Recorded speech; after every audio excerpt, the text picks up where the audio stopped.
ಇಂದು ನಾವೆಲ್ಲರೂ ಸೇರಿ ಈ ಪ್ರಕೃತಿಯನ್ನು, ಈ ಪರಿಸರವನ್ನು, ಈ ಅರಣ್ಯವನ್ನು ಕಡಿಯುತ್ತಿರುವವರ ವಿರುದ್ಧ ಧ್ವನಿ ಎತ್ತುವ ಸಮಯ ಬಂದಿದೆ. ಇಂದು ಐಟಿ ಪಾರ್ಕ್ ನಿರ್ಮಿಸಲು ತೆಲಂಗಾಣದ ಕಾಂಚಗಚಿಬೌಲಿ ಎಂಬ ಪ್ರದೇಶದಲ್ಲಿ 400 ಎಕರೆ ಅರಣ್ಯ ಪ್ರದೇಶವನ್ನು ಕಡಿದು ಹಾಕಲಾಗಿದೆ.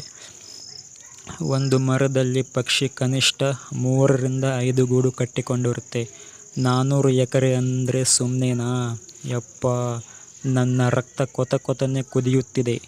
ಕೇವಲ ಒಂದೇ ಒಂದು ಮರದಲ್ಲಿ ಎಷ್ಟೋ ಲಕ್ಷಾಂತರ ಜೀವಿ ವಾಸ ಮಾಡುತ್ತಿರುತ್ತದೆ. ಈ ಭೂಮಿ ಎಲ್ಲರದು. ಈ ಭೂಮಿಯನ್ನು ಭಗವಂತ ಎಲ್ಲರಿಗೋಸ್ಕರ ಸೃಷ್ಟಿ ಮಾಡಿದ್ದಾನೆ. ಈ ಭೂಮಿ ಕೇವಲ ಮನುಷ್ಯನಿಗೋಸ್ಕರ ಸೃಷ್ಟಿಯಾಗಿಲ್ಲ. ಹಕ್ಕಿ ಗಗನದಲ್ಲಿ ಹಾರಲು, ಜಿಂಕೆ ಅರಣ್ಯದಲ್ಲಿ ಓಡಾಡಲು, ಹಾವು ಈ ಭೂಮಿಯಲ್ಲಿ ತನ್ನ ಬದುಕನ್ನು ನಿರ್ಮಿಸಲು, ಎಲ್ಲ ಸಕಲ ಜೀವರಾಶಿಗೂ ಈ ಭೂಮಿ ಸಮಾನವಾದದ್ದು. ನಾವು ಹೇಗೆ ಬಿಲ್ಡಿಂಗು, ಮನೆ ಕಟ್ಟಿಕೊಂಡಿದ್ದೇವೆಯೋ ಹಾಗೆ ಪಕ್ಷಿ ಕೂಡ ಕಾಡಿನಲ್ಲಿ ವಾಸಿಸಲು ತನ್ನ ಗೂಡನ್ನು ಕಟ್ಟಿಕೊಂಡಿವೆ. ಆ ಹಕ್ಕಿಗೆ ಬೇಸಿಗೆಯಲ್ಲಿ ತಂಪು ನೀಡುವ ಮರವನ್ನು ನಾವು ಇವತ್ತು ಕಡಿದು ಹಾಕುತ್ತಿದ್ದೇವೆ. ನಮ್ಮಲ್ಲಿರುವ ಸ್ವಾರ್ಥ ಗುಣದಿಂದ ಪರಿಸರದ ಅಪಾಯ ಮಟ್ಟವನ್ನು ಹೆಚ್ಚಿಸುತ್ತಿದೆ. ಈ ಪ್ರಕೃತಿ ನಮ್ಮನ್ನು ಒಂದು ಪ್ರಶ್ನೆ ಮಾಡುತ್ತಿದೆ. ನಾನಿಲ್ಲದೆ ನೀ ಬದುಕಬಲ್ಲೆಯಾ? ನನ್ನಿಂದ ನೀನು, ನಿನ್ನಿಂದ ನಾನಲ್ಲ. ನೀನು ಇರದಿದ್ದರೂ ನಾ ಬದುಕಬಲ್ಲೆ, ಆದರೆ ನಾನಿಲ್ಲದೆ ನೀವು ಬದುಕಬಲ್ಲಿರಾ? ನಾನು ಕೊಡುವ ನೀರು ನನ್ನದು, ನಾ ಕೊಡುವ ವಾಯು ನನ್ನದು, ನಾ ಕೊಡುವ ಆಹಾರ ನನ್ನದು, ಎಲ್ಲವೂ ನಾನೇ ಕೊಡುತ್ತಿರುವೆ. ಆದರೆ ನನಗೆ ನೀನು ಏನು ನೀಡುತ್ತಿರುವೆ? ನನ್ನ ಬೇರನ್ನು ಕತ್ತರಿಸುತ್ತಿರುವೆ. ನನ್ನ ಜೀವ ಸಂಕುಲವನ್ನು ನಾಶ ಮಾಡುತ್ತಿರುವೆ.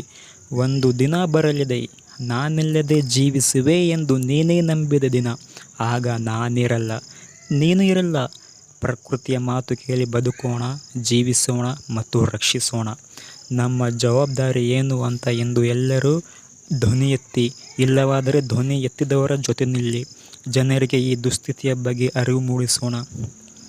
ಆ ಸರ್ಕಾರದ ಮೇಲೆ ಒತ್ತಡ ಹೇರೋಣ.